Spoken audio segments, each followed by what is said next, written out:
Que a graça e a paz do nosso Senhor Jesus Cristo seja abundante em sua vida, em seu coração. Olha só, nós estamos chegando para a 13ª, para a última lição deste trimestre. E que trimestre abençoador! Foi para mim e eu tenho certeza que assim foi para os professores e alunos da EBD. Nós estudamos durante todo esse trimestre a respeito do apóstolo Paulo, lições da vida e ministério do apóstolo dos gentios para a Igreja de Cristo. E chegamos, como eu já disse, na 13ª lição, e o tema desta aula é a gloriosa esperança do apóstolo. Antes de nós iniciarmos, eu quero convidar você a se inscrever no nosso canal. Se você está conhecendo agora, eu sou o evangelista, professor Márcio Mainardes. Seja muito bem-vindo, inscreva-se, deixe o seu like, deixe também o seu comentário, que na medida do possível eu estou respondendo a todos os comentários. Sou grato a Deus pelos irmãos que sempre nos acompanham em todas as lições. Isto é algo maravilhoso, só Deus para retribuir. O nosso interesse aqui é compartilhar a palavra de Deus, é trazer uma pré-aula em poucos minutos, 20, 22 minutos no máximo, abençoar a sua vida em pouco tempo. É dinâmico aqui, nós não passamos tópico a tópico, mas com certeza aquilo que trazemos aqui é útil para a sua aula. E chegamos na última lição. Estamos estudando aí a respeito do apóstolo Paulo. No próximo trimestre, que é o primeiro de 2022, nós estaremos já com o novo currículo da CPAD, das lições bíblicas, e estaremos estudando a matéria de bibliologia. Então vale a pena, vale muito a pena você estar conosco no próximo trimestre. A gloriosa esperança do apóstolo. O nosso texto áureo está na primeira epístola aos Tessalonicenses, o capítulo 5 e o versículo 8, que diz: Mas nós, que somos do dia, sejamos sóbrios, vestindo-nos da couraça da fé e do amor e tendo por capacete a esperança da salvação. A verdade prática da nossa lição diz que a esperança gloriosa da volta de Jesus traz sobriedade para as nossas vidas e disposição para exercer a fé e o amor em esperança.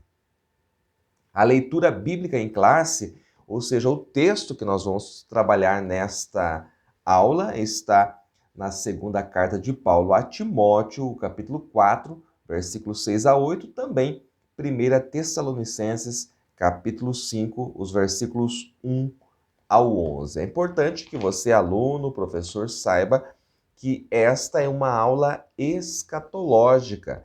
Aliás, as duas últimas, porque falamos a respeito da morte e na aula anterior, a coragem de Paulo diante da morte, e ele só teria esta coragem porque ele só tinha esta coragem porque ele conhecia aquilo que sucederia após a morte. Então, toda essa matéria, tanto da lição 12 quanto da lição de número 13, são lições escatológicas. E escatologia é um tema que eu particularmente gosto muito, porém muitas pessoas têm dificuldades com a escatologia. Então é importante você estar bem atento aos conceitos que nós traremos aqui.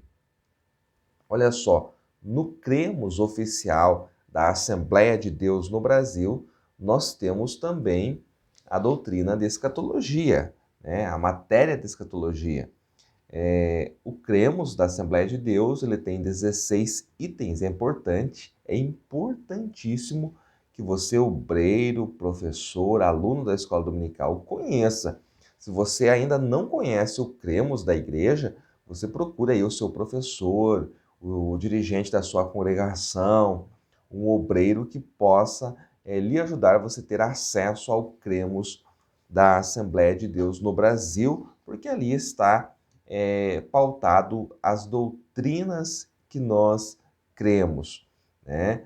E não é importante somente para os membros da Assembleia de Deus, mas outras igrejas que também quiserem conhecer é muito bom, porque o Cremos ele não traz tradições, costumes. O Cremos é somente doutrina, então é somente Bíblia, qualquer um pode ler e estudar ali as referências mencionadas. No Cremos da Assembleia de Deus no Brasil, os itens 13, 14 e 15 são itens que tratam da escatologia. Hoje é muito importante o item 13, mas o 14 e o 15 também tratam da escatologia. Então ali fala de arrebatamento da igreja, a vinda gloriosa, a manifestação gloriosa, fala também do tribunal de Cristo e o item de número 15 fala do juízo final. Então nós cremos em tudo isso. É importante que você atente para esses detalhes, tá? Indo para a nossa lição aqui, quero no primeiro momento trazer a você o texto que está na segunda carta de Paulo a Timóteo, capítulo 4, versículo 6. Estes são os últimos instantes do apóstolo. A segunda carta a Timóteo, o jovem pastor de Éfeso, são os últimos momentos do apóstolo Paulo antes dele ir para o martírio. A última carta que ele escreveu e já em tom de despedida. Aqui as suas palavras são muito importantes, são palavras marcantes. Ele começa dizendo assim: porque eu já estou sendo oferecido por aspersão de sacrifício, e o tempo da minha partida está próximo. O apóstolo tinha a plena convicção de que em breve ele se encontraria com o Senhor. Todos nós podemos nos encontrar com o Senhor de uma maneira ou de outra.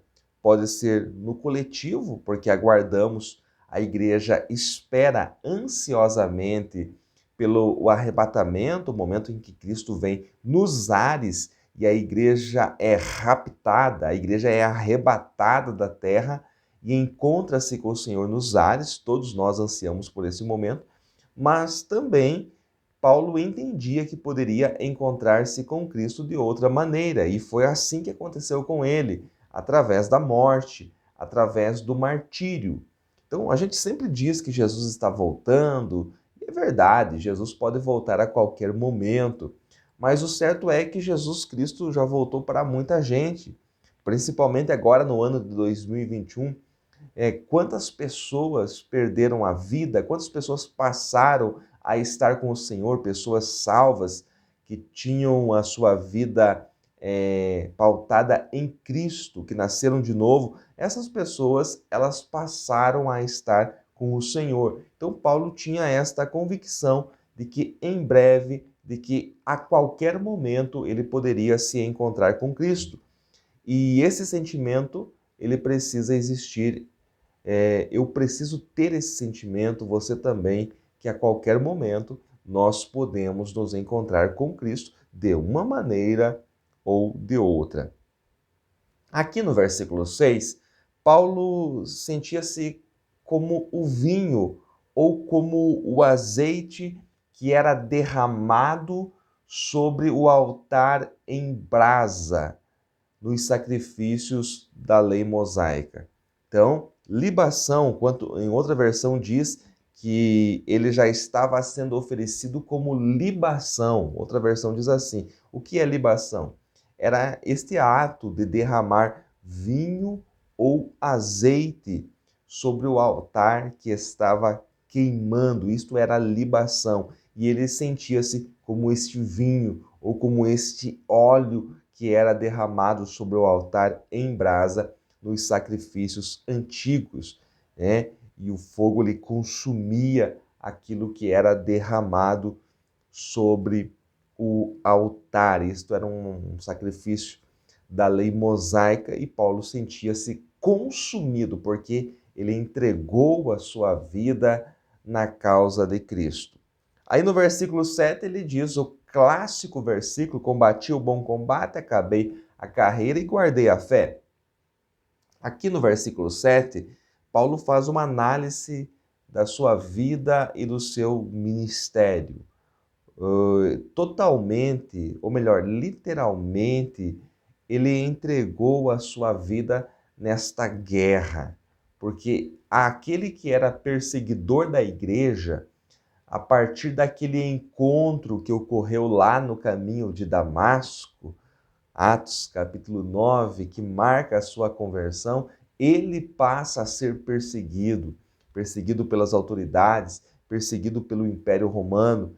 O perseguidor passa a ser perseguido. E então Paulo passa por todas as agruras, tribulações, por muitos açoites, prisões, e tudo isso ele fez pela causa do Mestre. Então por isso que ele poderia dizer que tinha combatido o bom combate, que tinha guardado a fé, que tinha encerrado a sua carreira e deixou aí o seu legado, o seu testemunho, aquele que é considerado no Novo Testamento, depois de Jesus Cristo, o maior nome de todo o Novo Testamento, o apóstolo Paulo, que entregou a sua vida pela causa do Mestre. Aí no versículo 8 ele diz: agora, desde agora, a coroa da justiça me está guardada, a qual o Senhor, o justo juiz, me dará naquele dia, e não somente a mim, mas também a todos que amarem a sua vinda. Olha só, a coroa da justiça, ela será entregue pelo justo juiz. E quando isto ocorrerá? Ocorrerá no tribunal de Cristo. Em que momento ocorrerá o tribunal de Cristo?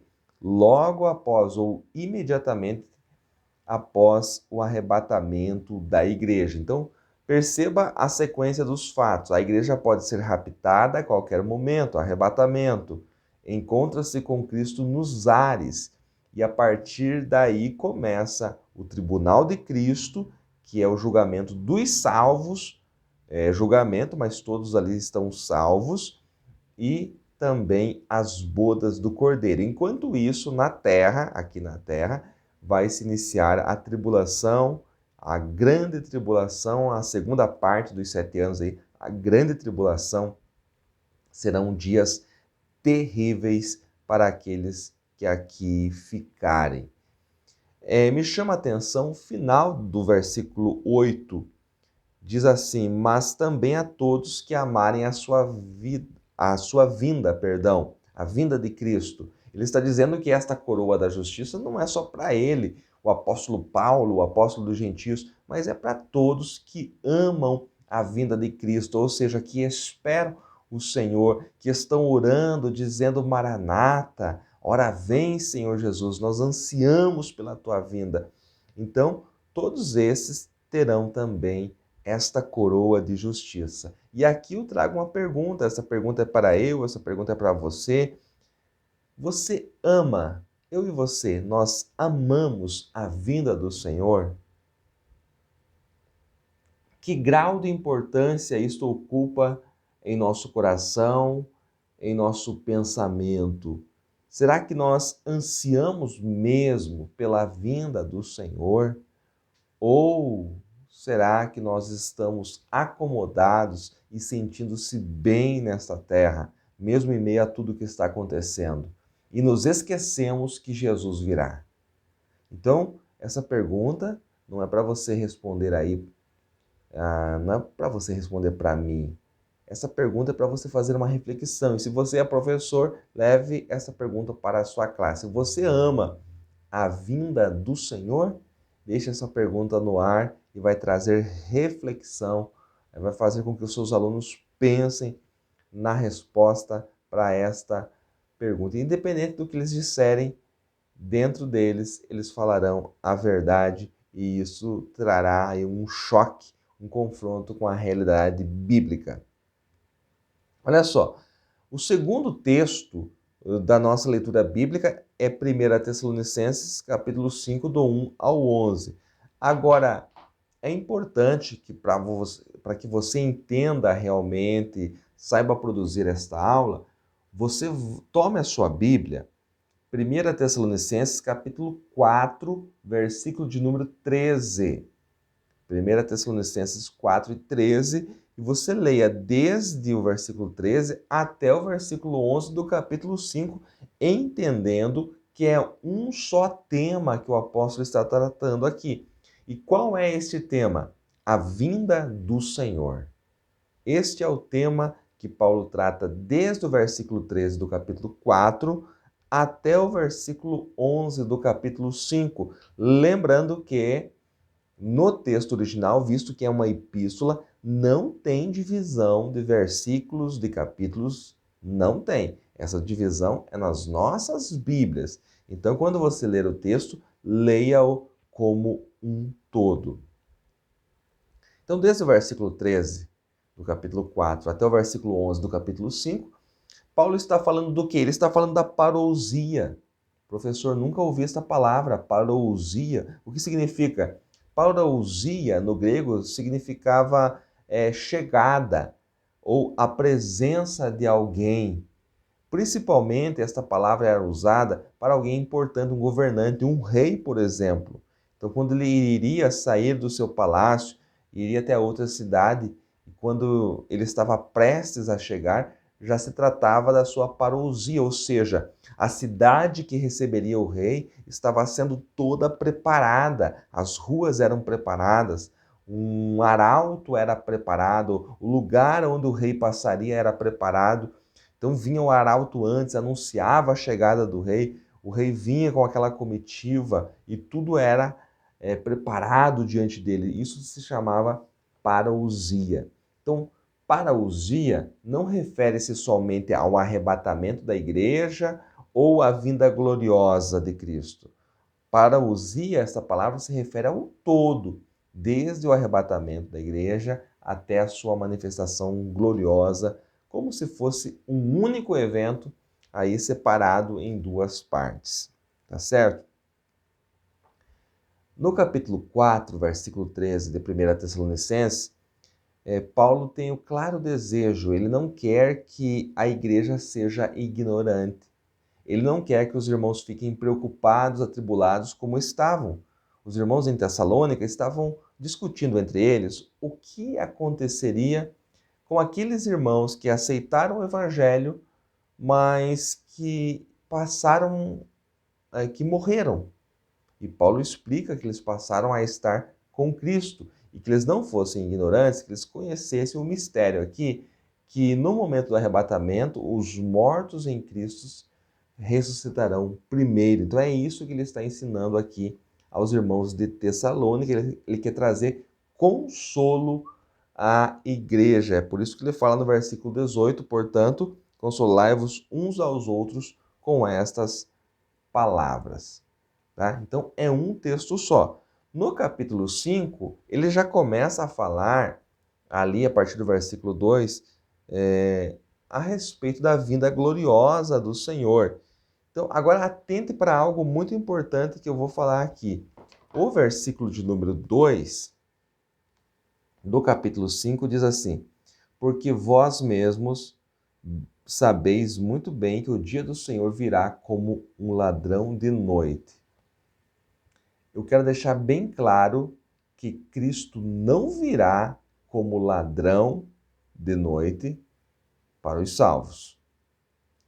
Você tem que ler o texto e não pode fazer uma doutrina em cima de um versículo só. Então as pessoas dizem, Jesus virá como ladrão da noite. Ele mesmo disse que virá como ladrão. Paulo disse que ele virá como ladrão de noite. Então, leia esse texto comigo. O versículo 2 diz assim: porque vós mesmos sabeis muito bem que o dia do Senhor virá como ladrão de noite. Agora, se você parar aqui, você vai formular uma tese, um argumento. Mas continue lendo o texto, pois quando disserem a paz e segurança lhe sobrevirá, repentina destruição, como as dores de parto àquela que está grávida, e de modo nenhum escaparão. Quando disserem a paz e segurança, quando acontecerá isso? Logo que a igreja for arrebatada e o anticristo assumir o controle mundial, vai trazer paz. Vai ser um líder, entre aspas, de paz. Então é disso que o texto está falando. Veja o versículo 4. Mas vós, irmãos, vocês já não estáis em trevas, para que aquele dia vos surpreenda como um ladrão. Então, olha o texto como um todo. O versículo de número 2 diz que o dia do Senhor virá como um ladrão de noite. Mas você tem que fazer a pergunta: para quem? Para aqueles que não conhecem o Senhor Jesus Cristo, para os não salvos. Porque no versículo 4 diz: vocês, irmãos, vocês cristãos, já não estão mais em trevas, para que aquele dia vos surpreenda como um ladrão. Então Cristo não virá como ladrão de noite para os salvos. Vou repetir. Eu estou afirmando aqui categoricamente que Cristo não virá como ladrão de noite para os salvos. Por quê? Porque os salvos estão esperando Cristo voltar. Então eles não serão surpreendidos como ladrão de noite. Cristo virá como ladrão de noite para aqueles que não esperam. Então você tem que separar isso bem claro para não ficar repetindo essas baboseiras que as pessoas falam aí, muitos ensinadores falam aí, desde a década de 70, Cristo virá como ladrão de noite, fazem hino sobre isso e não conseguem entender aqui que lá em Mateus 24 ele fala, Mateus 24, 25, ele fala, a judeus, aqui Paulo deixa bem claros a separação aí entre igreja, entre salvos e não salvos, tá certo? Então, a parousia, ou seja, a vinda do Senhor Jesus, se dará em dois momentos. Primeiro, o arrebatamento dos salvos, depois, a manifestação gloriosa. Para nós entendermos melhor, o item número 13 do Cremos Oficial da Assembleia de Deus no Brasil diz o seguinte: cremos na segunda vinda de Cristo em duas fases distintas. A primeira, invisível ao mundo, olha só, invisível ao mundo para arrebatar a sua igreja antes da grande tribulação. E a segunda, visível e corporal, com a sua igreja para reinar sobre o mundo durante 1000 anos. Mas como os crentes, professores, até pregadores, ensinadores, fazem confusão na separação dos dois eventos. É um evento só em duas fases. Jesus está vindo uma vez só, mas 7 anos antes dele chegar à Terra, a igreja será arrebatada nos ares para se encontrar com ele. A igreja vai para o tribunal de Cristo, depois as bodas, e ao final dos 7 anos a igreja volta com ele para que Cristo reine sobre a terra, vença ali as nações que estarão pelejando contra Israel, sufocando Israel, e vença aquelas alianças dos confederados contra Israel e implante o reino milenar. Então, arrebatamento da igreja acontecerá antes da grande tribulação.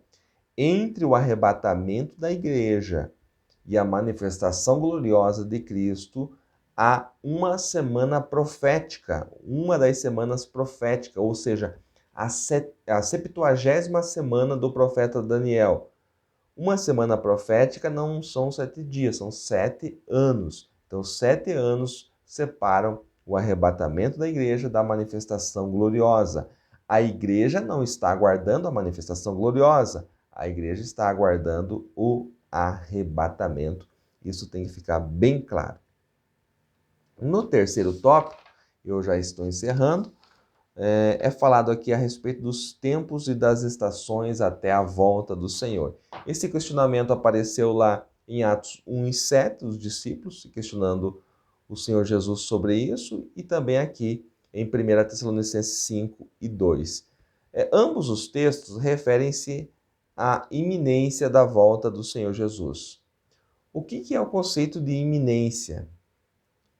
Iminente. Nós falamos que a volta de Jesus é iminente. O que isso significa na prática? Nada precisa acontecer antes para que o arrebatamento aconteça. Então, irmãos, sinais que estão preconizados nas Escrituras são para a vinda gloriosa de Jesus, onde ele voltará já com a igreja. A igreja aguarda o arrebatamento. Não existe sinal para o arrebatamento. Marque isso. Não existe sinal para o arrebatamento. Os sinais são para a vinda gloriosa. E nós sabemos muito bem que o arrebatamento da igreja será antes da vinda gloriosa, porque entre os dois eventos tem a grande tribulação, e a igreja não passará pela grande tribulação. Então não existe sinal para o arrebatamento. O que existe, na verdade, são textos falando dos sinais da vinda de Jesus à terra, mas aí ele já virá com a igreja. Então, no arrebatamento, Jesus vem para os seus, na vinda gloriosa, ele vem com os seus. São coisas bem distintas. Para encerrar esta pré-aula, hoje passou um pouquinho aí dos minutos, eu quero ler um texto que está em Lucas 12:35, que diz assim: estejam cingidos os vossos lombos e acesas as vossas candeias, ou seja, vigilância, estar sempre preparado. O outro texto está em Êxodo, capítulo 12, e o versículo 11. Assim, pois, o comereis, os vossos lombos cingidos, os vossos sapatos nos pés e o vosso cajado na mão, e o comereis apressadamente. Esta é a Páscoa do Senhor. Então, tanto esse texto aqui que fala da primeira Páscoa em Êxodo 12, quanto o Evangelho de Lucas, capítulo 12, versículo 35, falam do conceito de estar cingidos, de estar preparados, como se tivesse que sair apressadamente. É isso que esses textos nos dão a entender. Meus queridos irmãos, o que eu tinha para vocês, na verdade eu tinha mais, mas o nosso tempo já estourou. Quero agradecer de coração a todos vocês que estiveram comigo durante esses 3 meses, durante esse trimestre abençoador. Que possamos estar juntos agora em 2022, que vocês tenham um Feliz Natal, um próspero Ano Novo e que a bênção de Deus estejam sobre as vossas vidas. Em nome de Jesus.